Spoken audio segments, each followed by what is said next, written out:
19. The death of the master's relations. Back to contents 19. The death of the master's relations. 1. The story of Akshay, son of Ramkumar.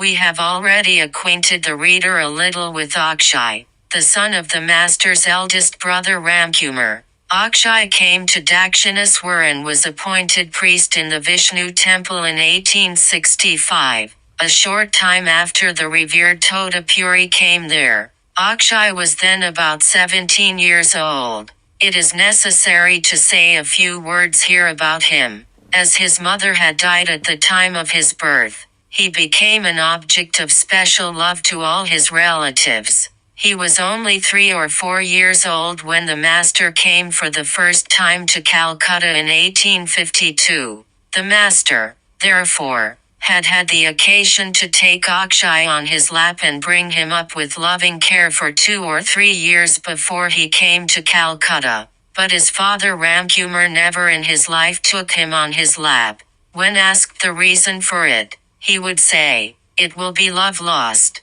The child will not live long." While afterwards the master forgot himself, forgot the world and engaged himself in spiritual practices. The beautiful child had been passing through the tender years, and he was now about to enter youth. Naturally he looked more beautiful than ever too. The beauty of Akshay. We were told by the master and his relatives that Akshay was indeed a beautiful person. They said that his complexion was as bright as his features were graceful and handsome. He looked like a living form of Siva. 3. Akshay's devotion to Sri Ramachandra and his love of sadhana. Akshay's mind was very much devoted from his childhood to Sri Ramachandra. He spent a long time daily in the service of Raghuvar, his family deity. Therefore, when he took charge of the worship at the Dakshineshwar temple, he was appointed to do a duty which was quite to his liking.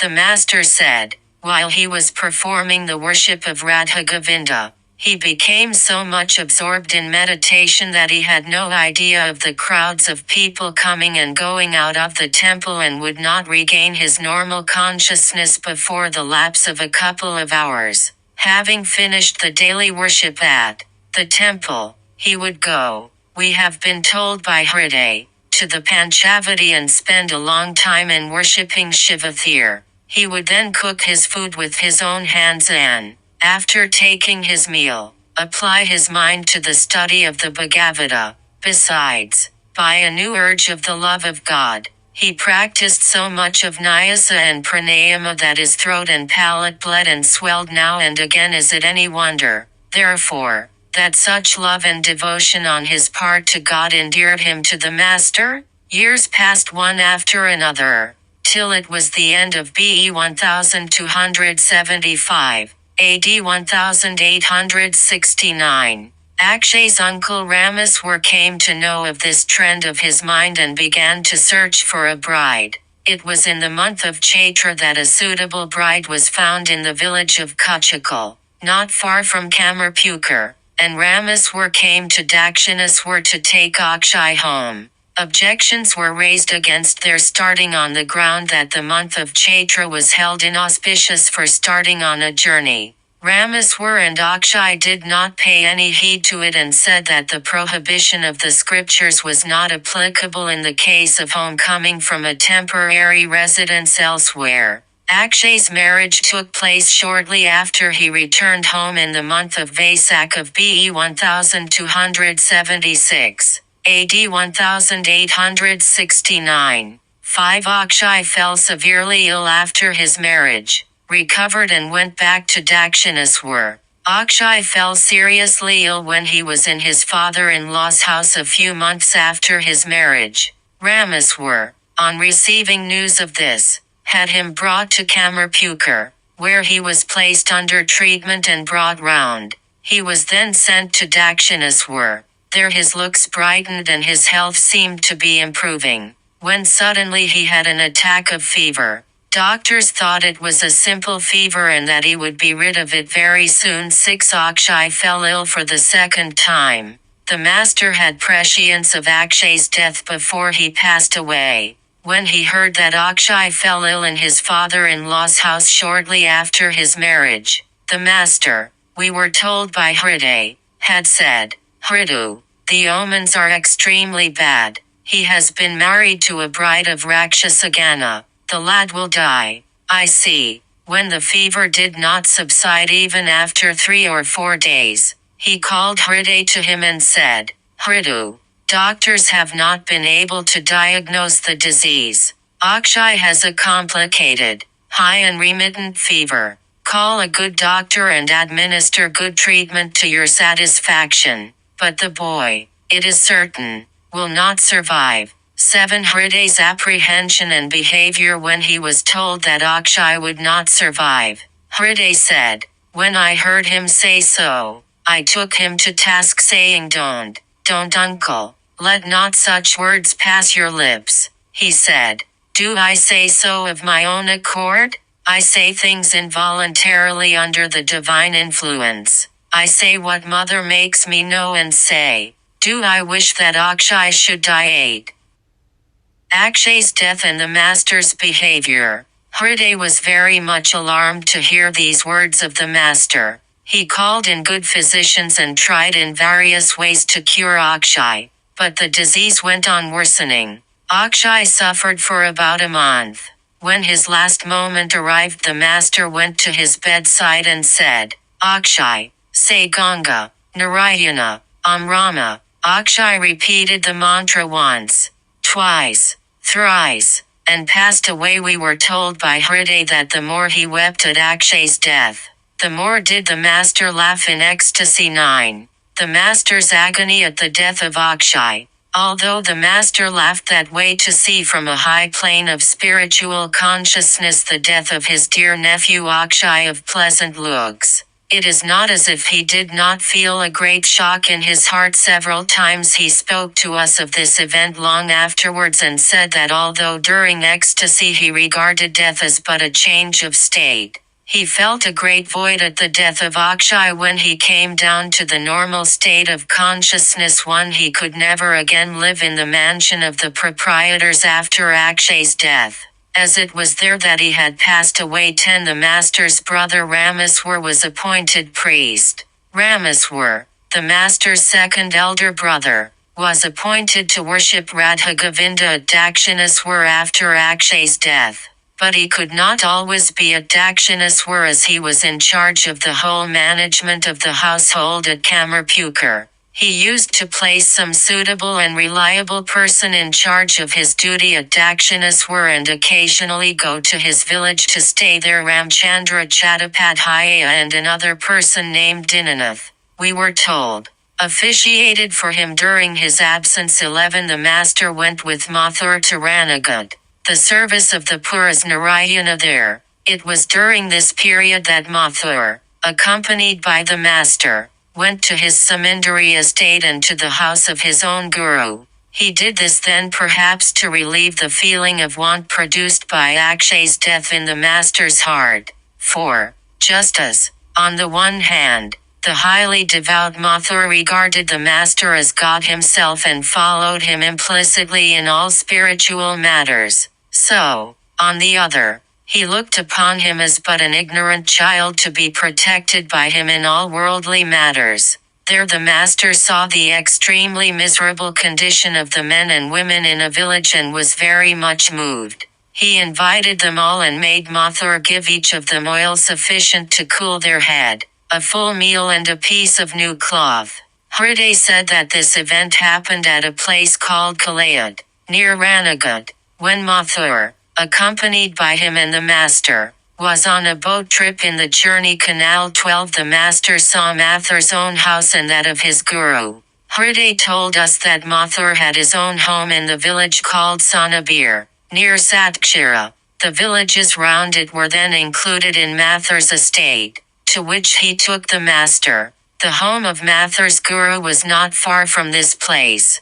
There was a quarrel going on at the time among the members of the family of the preceptors over the division of their property. They asked Mathur to intercede as a mediator. The village was called Talamargo. On their way Mathur made the master and Hriday ride on his elephant and himself went in a palanquin. One pleased with the loving service of the sons of Mathur's preceptor.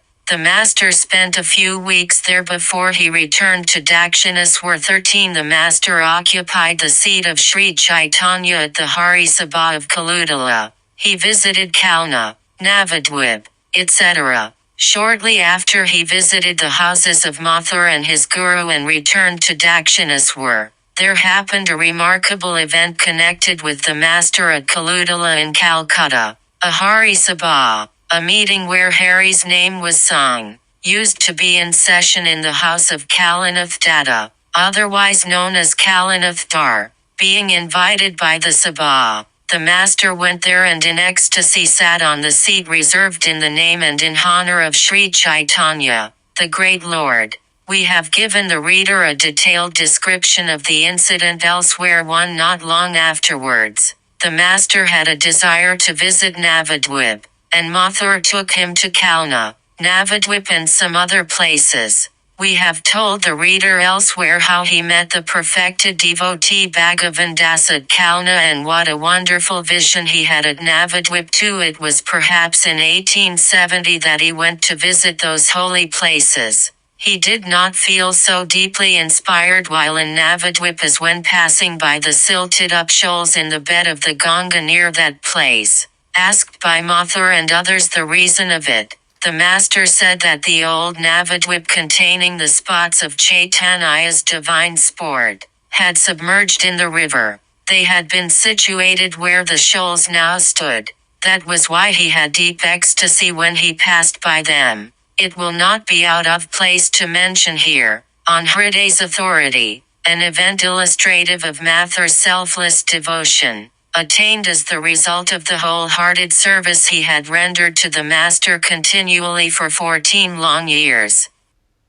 Once Mathur Babu became bedridden on account of a boil in a joint of his body. Having come to know of Mathur's eagerness to see the master at that time, Hriday told the master of it, but the master said, "What's the use of my going? Can I cure his boil?" When Mathur found that the master did not come, he sent messenger after messenger and informed him of his eager desire. After this supplication, the master had to yield. Mathur's happiness knew no bounds. When the master came to him, he got up with great difficulty, sat reclining against a bolster and said, "Father, give me a little dust of your feet." The master said, "Of what avail will it be to you to take the dust of my feet? Will it cure your boil?" Mathur replied, "Father, am I so mean?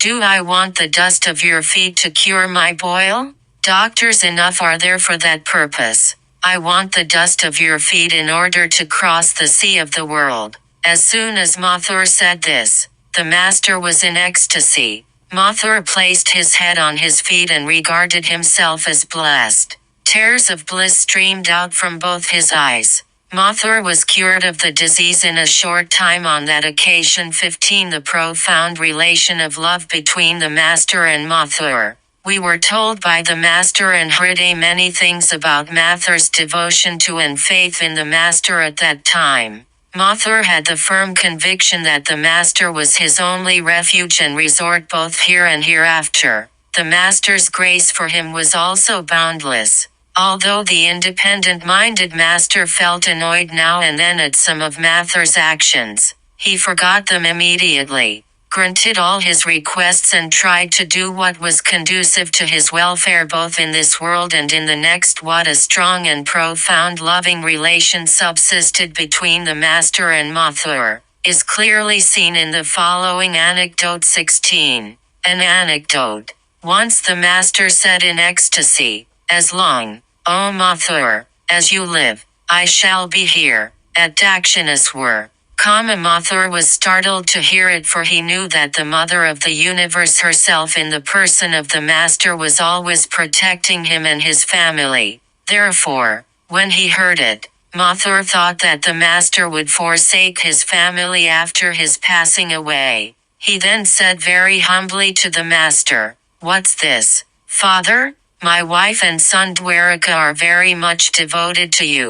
Seeing that Mathur was distressed, the master said, "Very well, I will be here as long as your wife and Dwari live." In fact, it actually turned out to be so. The master left Dakshineshwar for good, shortly after the death of Jagadamba Dasi and Dwarakanath. Jagadamba Dasi died in 1881.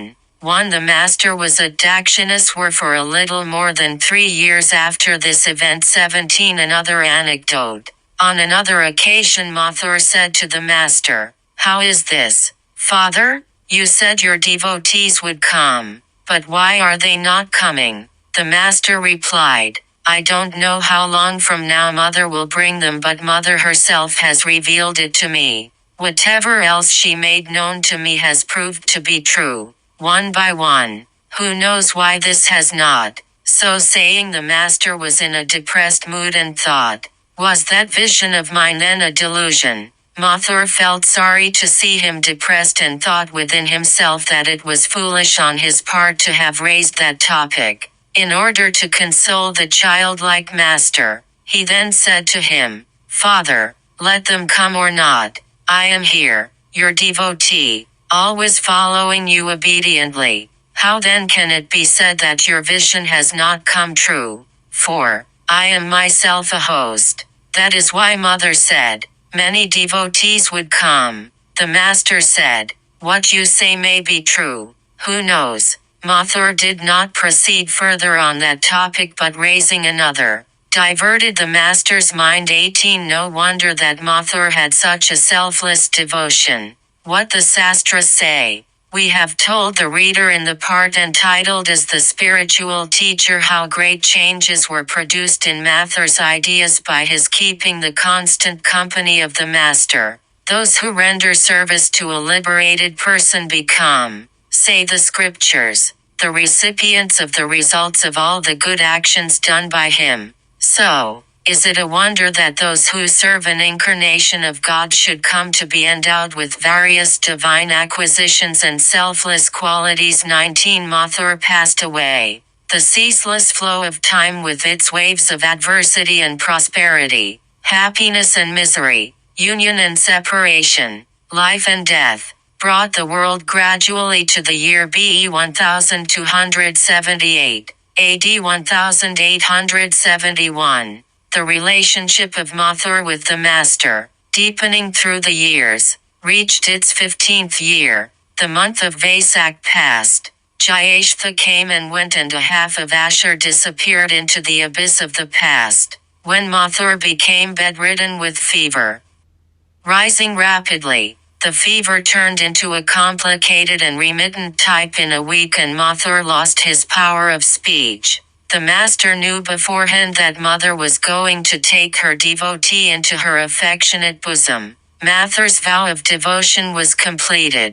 Therefore, although he used to send Hriday daily to see Mathur, he never went to see him even once. The last day came and Mathur was taken to Calcutta. The master did not send even Hriday that day, but remained in deep ecstasy in the afternoon for 2 or 3 hours. His body lay at Dakshineshwar while he went in a celestial body along a path of light to Mathur, his devotee, and fulfilled the goal of his life.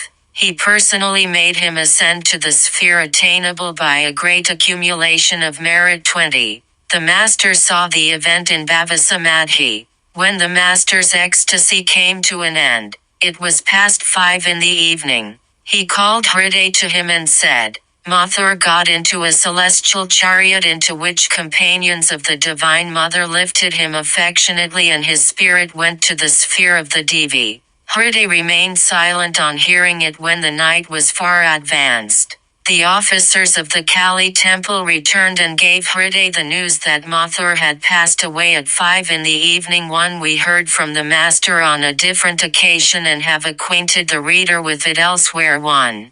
That the highly devout Mathuran at age 2 would have to return to this world, as his desire for enjoyment remained unfulfilled. Footnote 1.3.1.1. Hriday said that, while he was going to the village, Mathur asked the master to go in a palanquin as the road was uneven, and himself rode his elephant, reaching the village. However, he satisfied the master's curiosity by having him seated on the elephant. Symbol AII1. Jagadamba died on or about January 1, 1881, intestate, leaving defendant Trailoksha, then the only son of Mathura, heir surviving. Quoted from plaintiff's statement in High Court Suit Number 203 of 1889. 1. Mathura Mohan Biswas died in July, 1871, intestate, leaving surviving Jagadamba, sole widow, pupil since deceased, a son by his another wife who had predeceased him, and Dwarkanath Biswas since deceased. Defendant Trailokshanath and Thakurdas alias Dermidas, 3 sons by the said Jagadamba. Quoted from plaintiff's statement in High Court Suit Number 230 of 1889. Shyama Churan Biswas vs. Trailokshanath Biswas, Garudas, Kalidas, Durgadas, and Kumudini too. He was known as both Mathuranath and Mathuramahan.